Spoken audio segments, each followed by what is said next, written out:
Welcome to How's Your ePresence? My name is Mark Galvin. I am the founder and president of ePresence. We're so glad you are here today. We are always trying to help you, our audience, to learn new ways to learn new things about digital marketing. How can you market your company better? How can you do something maybe you just need a solution for? You got a little snippet. We got some guys, two guys are going to join us today. They're going to talk about e-commerce. We're always bringing on great guests that will help you do something a little better. We've recently answered some great questions lately. Like our last show, we showed you how to build a better resume. There's a lot of you folks out there that are looking for jobs. So let's talk about that. Even if you got a job now, you need to have a good resume. So I'd go back and check that out. How about this? Do you want to figure out how you can use your coupons on an e-commerce site a little better without losing the value of your coupons, so that, you know, some of those sites aren't coming and grabbing your coupons and handing them to everybody? Also, would you like to be an influencer on social media? Well, we can help you with all of those things. We're always interested in finding great guests and topics. We do a great job of finding them. But if you have someone or you have a question you'd like for us to answer, let us know. We'll reach out to a guest that you think we should talk to, or we'll be sure to find someone who can answer your questions. And you can hit us on our website at epresence.me, send us a suggestion and we'll do it, or hit us right here on the show. We'd love for you to hit us in the live show and let us know. If you're just tuning in, throw us a question. So we love questions. So hit us on the show line. You can ask us questions just like that, and we will answer those questions live. So what are we going to talk about today? We're going to talk about lifetime value of customers. We're going to talk about customer acquisition. How important is that? We all are interested in how we can acquire customers better, maybe evaluate that a little more. And also, how do you manage business risk aversion? Because I'm going to tell you what, running a business is not for the faint of heart, but I know I have a faint of heart. I got to feel a lot of you may too. So how do you manage that? So when you're in the future, when you want to get back to this show, go and search for ePresence, how to manage customer acquisition and business risk aversion, and you will be able to track us down. Now, how do you know when we go live? We want you to just subscribe. So if you hit that button right there, make sure you subscribe to the YouTube channel or hit us on LinkedIn and like us on LinkedIn. You'll know when we go live. And that way you can always pop in and ask a question. I always like this. I happens to me all the time. I get a notification on LinkedIn. I pop the show on my secondary monitor. I play it in the background, kind of listening to see if they say something I want to jump in on, or if a question I want to ask. You can do the same thing. Normally we talk about the webinar at the beginning of the show because we know we are always doing education for you guys here on LinkedIn. Help you how can you do a little better. We'll talk about that at the end of the show. But in the meantime, if you look at the bottom of the screen, we'll drop in the ticker. You can always join our webinars by following that link at e-pr.me/discount to join one of our webinars. All right, well, let's get on with this. Let's bring on our guests. We have some great guests. Our guests are, let's see, Robby, Switzer, and Daniel Stafford. Welcome. Good to see you guys. Good to see you, Mark. Thanks for having us on. Absolutely. So it's Robby and Dan. On my script, I've got Daniel. Daniel, you don't go by Daniel? Hey, I'll go by either. People call me both, and I don't have a preference. So whatever you want, Mark. Listen to that voice, guys. So Dan's got a voice for radio. Now, for those of you that are listening on the podcast, you'll have to come watch the show and see if you think he has a face for TV. But Dan, glad you're here. Robby, glad you are here also. You guys are with Shopanova. Just tell me, what is Shopanova? Yeah, we are an e-commerce growth brand. We work with e-commerce stores to help them scale, and we do that through paid media.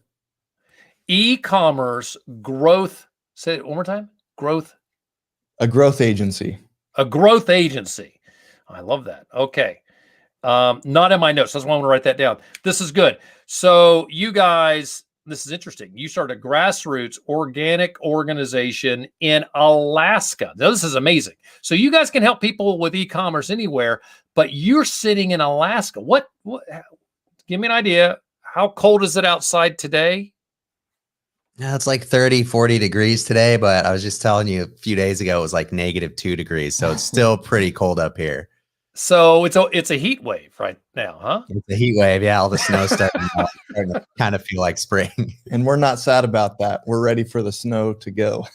I love that. Well, and there's a you guys have a photograph behind you of a crashing wave.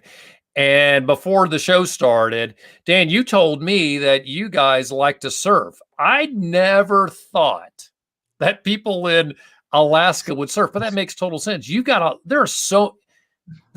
I'm assuming there are lots of islands. You guys have a lot of oceanfront space out there. So when can you surf in Alaska? You know, the bummer thing about surfing up here is it's only in the winter time. That's the only time we get swell, which is also when it's like brutally cold out. So you have to bundle up, put a really thick wetsuit on, gloves and booties, and get out there. But what's nice about it is there's not many people out in the lineup. Like, then we go down south and try it and just super crowded. And we're like, oh, let's go back to Alaska and surf because we get the waves all to ourselves. But you have to be willing to come out of the water with icicles, dripping from your face. Yeah. I was going to say, so you can't really protect your face. So you definitely have, your face got to be freezing, especially hit the water and then you got the wind. Hello. Exactly. Hit the water, it's cold, and you come up and it's even colder and you just get a brain freeze going on. Well, so the temperature of the water is what? It's warmer than 32 degrees, right? Is it? I think it's like it gets to some places where we surf, there's actually fresh water that comes out and like pushes ice out. And I'd imagine it's 55-degree water right in there. Because the river freezes and then pushes out all the big icebergs. So you're literally like in the water and there's chunks of ice floating around you. And yeah, kind of funny how that all matches up with our world of being in e-commerce, but it works for us. I just think that's really cool. In fact, I mean, you guys have to come back and talk about how you surf in the frozen tundra. That's just incredible. I love that. Very cool. All right. Well, so you guys are with a group called Shopanova. We've established that you like to catching fish. You went from catching fish to catching millions. So let's talk a little bit about how you guys catch millions. And a reminder for all of you guys watching out there, you can submit questions to us. Just pop in there to your comments field, send us a question, and we will be sure to ask Robby and Dan your question. So here's my first question for you guys. What's the lifetime value of a customer, and how do you increase that? Yeah. So the way I like to think about this is for e-commerce stores, there's a tendency to want to look at their ad spend and their cost to acquire a customer. There's this tendency to try to make it all make sense in the first transaction. To acquire a customer, it requires that we run some ads, do some ad spend, and then naturally we have our cost per acquisition. The pitfall that people have is that they're looking at that and they're seeing spend an ad, acquire that one customer, and then they're just penciling the numbers right then and there and trying to see how much money they make. The truth is, and what LTV will show you, is that it's more of a process like in real estate. If you were going to go acquire an asset, you wouldn't expect to make all your money back in first month's rent, right? And so you need to have this understanding that when you're acquiring a customer, that's only step one, and you need to get them back to purchase, maybe 3-4 more times that year, and then for years to come. And so understanding your LTV ultimately is what allows you to scale, because it gives you the data integrity that you would need to make sure you are growing in a way that's going to affect your bottom line. Yeah, and there's lots of ways to increase that for our e-commerce stores, whether it's launching new products to your current customer base, reaching out through email, just showing them a different angle on maybe a different color of something they already have.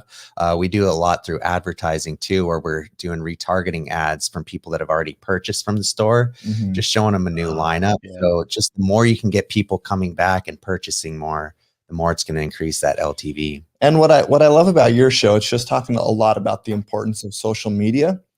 The easiest way, if you throw all that other stuff out, just show up. Make sure your customers know who you are. Show up, be consistent, and consistently add value into their lives. Yeah, I think this is brilliant. And you know what?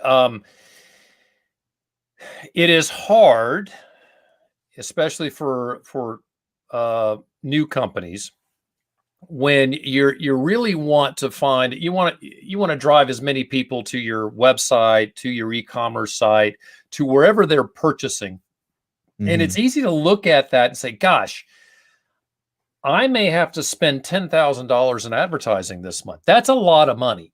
I'm sorry. And I grew up in the South, and here in the South, we like our cars and we like our windows down. Oh, by the way, we drive with our windows down about 10 months of the year.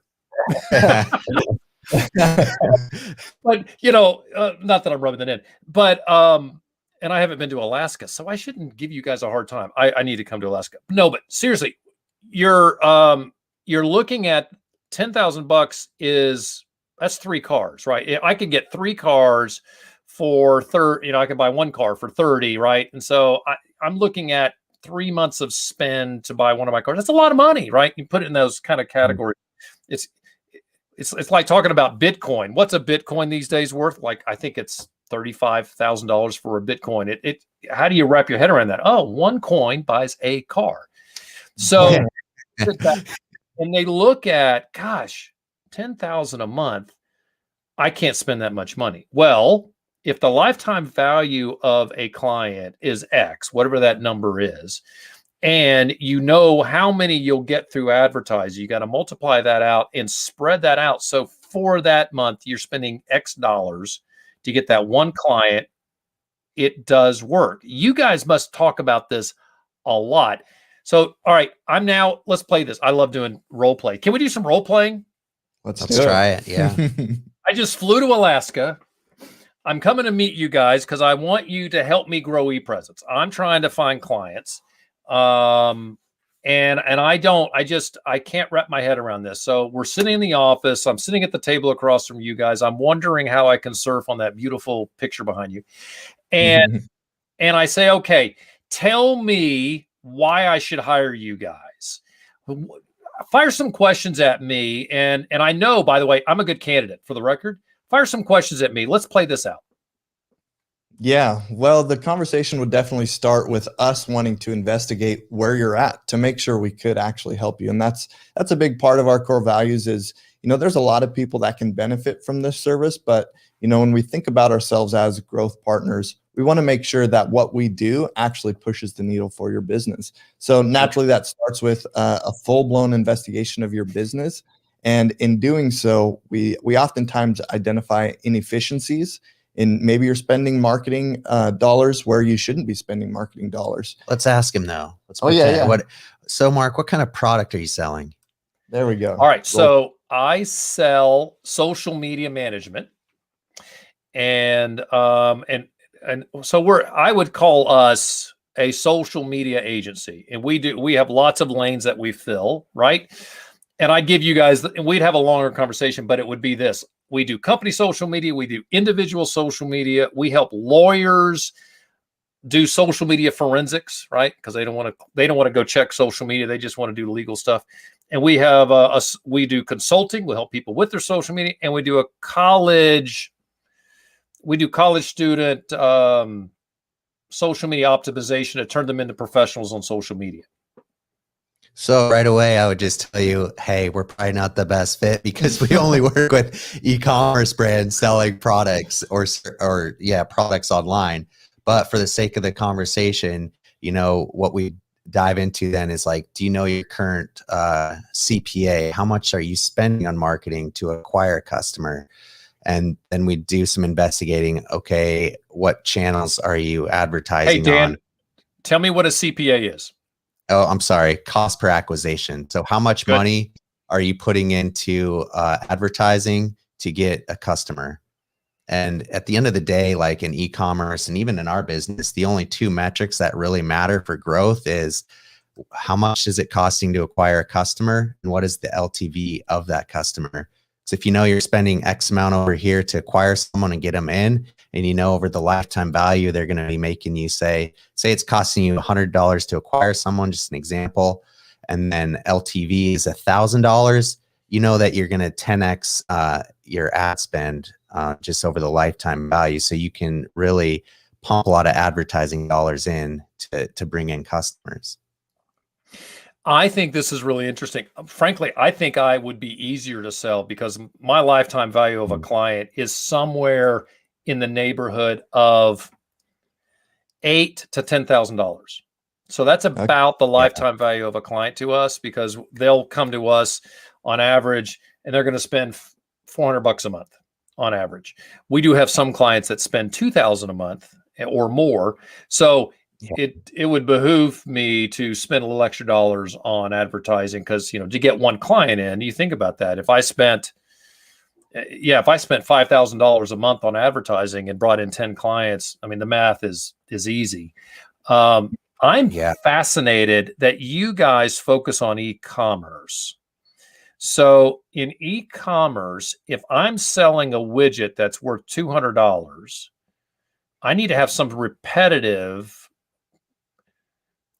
People need to buy from me more than once to make some of this make sense. Is that true?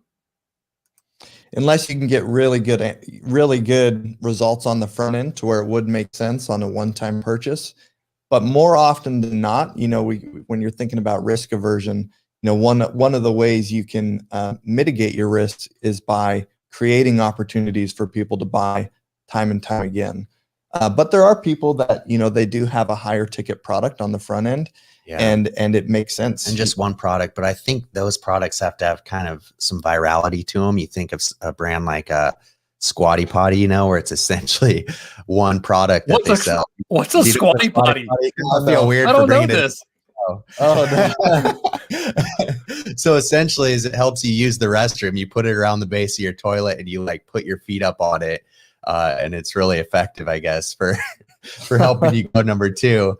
But there was these ads done around. I gotta put that in my notes. I gotta go check out a Squatty Potty. they created these viral ads that really took off, and they just instantly became an overnight sensation just off one product. Oh, that's so cool. All right, that's the outlier. I love this. I think this is really interesting. So let's talk about e-commerce, since that's your space. How much should e-commerce shops be investing in their marketing? What does that look like? Yeah, that's a good question. I think it depends on the size of the store. Obviously, we don't have necessarily a set percentage for smaller stores or larger stores. It's kind of whatever's going to help them reach their goals. But we have smaller clients that'll spend 50% of their revenue just on client acquisition and growth, because they're pushing really aggressively, right? If they're doing $20,000 a month, they might be spending $10,000 a month just on advertising, getting a fixed return, but they understand that's going to set them apart, help them grow. Then on the other end of the spectrum, we have, 8-figure brands that are spending about 10% of their revenue, and they're still consistently growing and hitting the goals that they want to. So we don't have a set metric for it, just whatever the client's comfortable with. And we're always pushing to spend more money, because we love scaling people. And that's how you scale, is by, dumping more marketing dollars in. And we subscribe to the idea that in a business, it's really healthy to identify your immediate bottleneck and just put a lot of focus and energy into getting rid of that first bottleneck. And for growth stage people who are just getting started, oftentimes it's sales and marketing. And so investing a lot on that in the front end will help get the customers in. And then from there, you can start to figure out, the repeat purchase campaigns, new product development, things of that sort.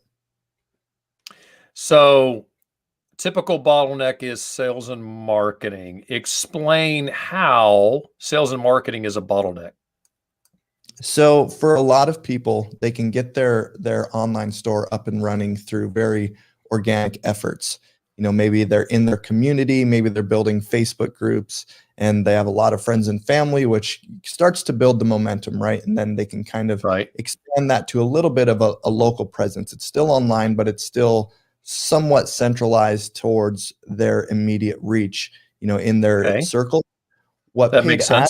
Does, and what we do is it really takes that and it takes a validated store and it helps them amplify that out into circles of people that they would have never reached otherwise. And so we see a lot of people plateau at, maybe $20,000, $30,000 a month, and they're kind of just hovering there. And the answer to getting past that bottleneck is through paid ads amplification and being able to sell your products and get your products introduced into new markets. Yeah, Mark, I love what you guys do, where you really push a lot of organic and stuff, because that's where we see clients really take off quickly is when they have a solid organic presence and they've been consistent on the platforms for a while. And then we just add a little pay to it. It's kind of like dumping fuel on the fire where it really quickly takes off.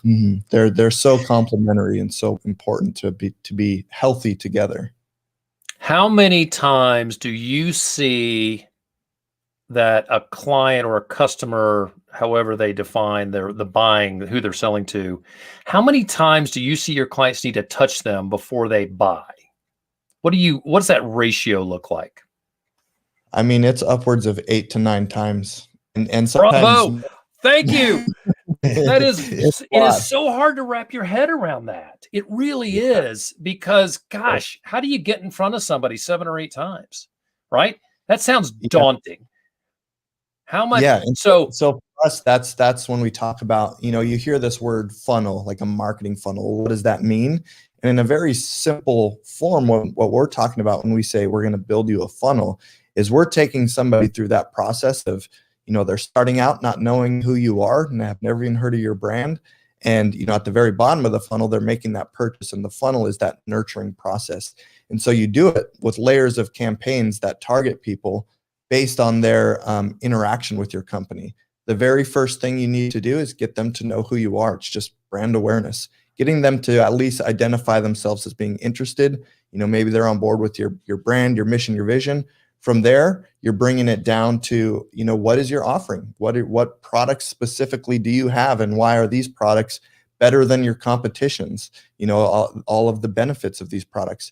From there, once they've already identified themselves as liking your brand, potentially liking your products, and maybe they've even started reading about your products, maybe adding those to the cart, well, then we consider that to be like a bottom of funnel follow-up, where we're building a campaign that's actually going to retarget people based on their online behavior and their interactions with your site. So, for example, anybody who added an item to their cart in the last 14 days, that's going to be your bottom of funnel campaign to get them to actually make that final purchase in the funnel. I do that all the time, for the record. I put something in my cart and I never buy it. Happens to me all the time. And it's like, sometimes I get on a site and I'm like, that looks really interesting. I want to save it. I don't see a place to save it. I'm going to put it in the cart. I don't have any intention to buy it. Not going to do it at all. It's just kind of like that bookmark, if you will. And I love the email that I get. Hey, you've got items still in your cart. Yep. And I particularly like it. I'll tell you something. I think this is interesting. I get an email that says it's in the cart. And then I get a second email that says, like a day later, it's still in the cart. Let's see if we can help motivate you to buy that item. Right. And so they do something to sweeten the pot. Name whatever you want to say. If you buy it before 12 o'clock today, before noon Eastern, we'll give you 5% off. Okay, I'll buy it. You nailed it on the head. That's exactly. Yep. Yeah. My favorite e-commerce social media story is, and if you look on our website, you'll see that I wear these blue suede shoes when I speak, because it's a specific way of how social media works. You guys are going to love this. In fact, maybe you did this. I was on Facebook. I'm paging through my feed. These shoes show up that I think those are kind of cool. And I click on them. I go to the website. I'm like, oh, those are cool. And I bugged out. A day later in my social media feed, I got another, the ad showed up and they said, hey, you showed up yesterday. Are you interested in today? We'll drop the price. I mean, literally, it was part of my feed. I love that. So I clicked on it again, right? And it was okay. And now I'm a social media guy. I went, oh, now it's a game. Next day, I'm looking for them. Right? I'm rolling through they dropped those shoes, and I want to say it was around 4 different touch points. They dropped the shoes to $100, and I bought them.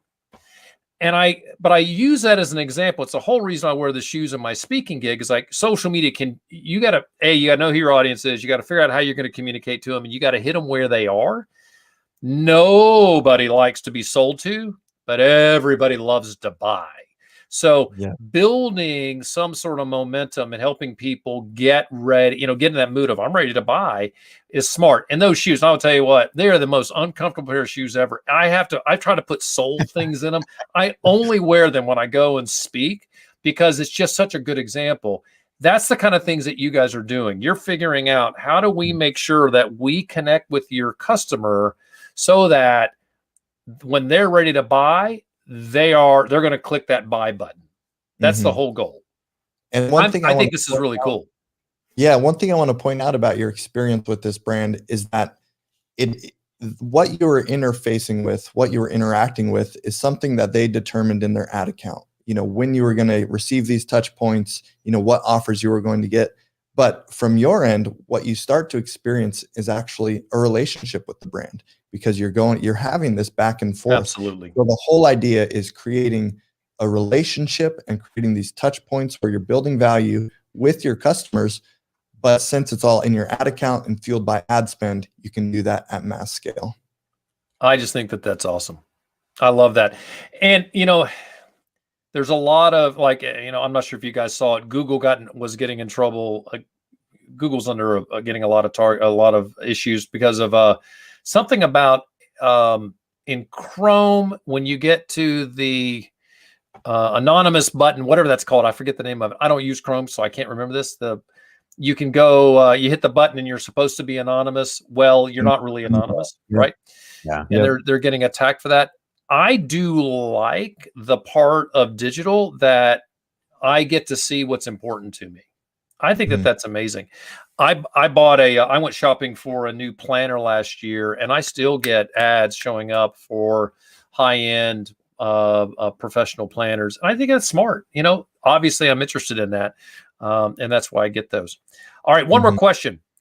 How risk averse should one be, right? How as a business owner, gosh, how far should I push it? Should I be willing? And this is risk aversion gone crazy. Should I go borrow money to do marketing with you guys? Is that something I should really think about? That's a tough question. As long as you know your numbers before that, we don't want anyone to go get a massive load and come in and spend all their money on marketing. I don't think that's wise, because you obviously have to have inventory, you have to hire employees once you start scaling. However, we do see people leverage credit cards oftentimes for ad spend when they do validate a funnel so that they can scale. Me and Robby personally, we take a lot of risks. And, when the whole COVID pandemic thing started happening, we actually started spending more money on marketing and pushing things harder, and recommended that our clients do the same, even though things were a little shaky for a little bit. But once we came through those few months of shakiness, our clients had scaled up a lot. Our agency had, so it really paid off, taking risk when we didn't fully know how it was going to pan out. And spending more money on marketing. So I would say, you have to risk something when you're marketing. You can't guarantee that you're going to make your marketing dollars back the way you think you are. So it does take some level of risk and be able to stomach a big advertising bill. But understanding things like LTV, understanding what it is costing you to acquire a customer, and just like the overall numbers of your business, that's what gives you the confidence to be able to take large risk. Yeah. I love that. I want to tell you what, I think that I do think that if you have a viable product, and here's from a business owner's perspective, I'm confident about the service we offer. I know how valuable it is. I know that it's worth someone investing in it. As a result, I don't think honestly, I wouldn't think twice about going out and borrowing money to advertise. I don't think that that's a bad idea, because I do feel confident in that. Now, what I would want is a partner like you guys, who I know could really do it right. And you guys are building the pathway, the digital pathway, to get somebody familiar with the brand so they feel comfortable buying from them. And that is the key. It is never one touch. I should say never. Most of the time, people don't see an ad the first time and buy. It definitely is. It's a journey, and you guys are really good at that. This has been awesome. I love what you guys have shared. I think it's awesome that I learned that I can surf in Alaska in the middle of the winter. Not that I will, but I'm glad to know that I could if I wanted to. Share with everybody, how can they find you guys? Where's the best place to go to find you? The easiest way is just to go to shopanova.com. And from there, we have the eCom Growth Show. That's where we do where we just share a lot of more insights around e-commerce specifically. So yeah, that's just a tab on our website, and yeah, you can find our training course on there as well for smaller e-commerce cool. brands that teaches them how to run their own Facebook ads. And then for bigger brands that want to engage with us, they can go through our application process and hop on the phone with us. Oh, that's awesome. I think that's fantastic. All right, guys, I didn't say this before the show. Hang out after. I got a couple of things we gotta talk about. So if you will, hang a little bit. We're gonna close out here and we'll come back to you guys. But thanks for being here. I enjoyed our conversation. And if I am in Alaska, I don't have a trip scheduled in the next couple of weeks, but I definitely will knock on your door. All righty. Thanks Sound for having good? us. Yeah, all right. Thanks, guys. So for the rest of you folks, thank you so much for being here. I mentioned the webinar before. Just want to remind you, we continue to run our webinar, and we've added a 2.0 version. So we show you how to clean up a LinkedIn profile, get it really, really rocking so people can find you. Then we're going to show you on LinkedIn 2.0, if you come back, how you can optimize, how you can post better, how you can reach more people, how you can manage your security settings to really optimize your profile to have the right people reach you. So come join us. You got to remember, 90% of recruiters are out on LinkedIn. And so if you're looking for a job, the recruiters are going to go there to track you down. If you're in business and you're looking for an ROI, LinkedIn is 277% more effective at generating leads than Facebook and Twitter. If I could drop my microphone, I would. I'd walk off the stage. There you go. 277% more effective at generating leads than Facebook and Twitter. So come join us. We can help you optimize that. We only charge $37.50. $37.50 is all we charge. And here's the thing. I guarantee that you'll get something out of it. If you don't like it, here's the guarantee. I'll give you your money back to you, and I'm going to refund you $57.50. Why? Because I'm going to pay you $20 for your time. I'm so confident that you'll find it worthwhile. 95% of people that come to that show always come back to me and say, this was unbelievable. The other 5% give me 4. So 5, everybody else gives me 5s. Thank you, folks, for joining us here on How's Your ePresence. If you're curious about ePresence, you can find us at ePresence.me. ePresence.me. Here's what we do. You heard us. We were talking about this with Robby and Daniel. We manage company, personal, collegiate. We do consulting. We do training. We have so many things that can help you out on your social media space. So go hit that website. And because you're an ePresence listener, you automatically get a 5% discount on all of our service. Go to ePresence.me, ePresence.me, because it's all about you, ePresence.me/how's your ePresence, and you'll be able to get a discount. You'll be able to take advantage of that 5% discount. All right, now let's get back to the show. How's Your ePresence is everywhere. We continue to run the live shows here on YouTube, Facebook, and LinkedIn. Make sure you subscribe. Hit that subscribe button. And if you like today's content, you can also share it on our podcast channel. We are on every podcast platform you could imagine. iTunes, Google Play, SoundCloud.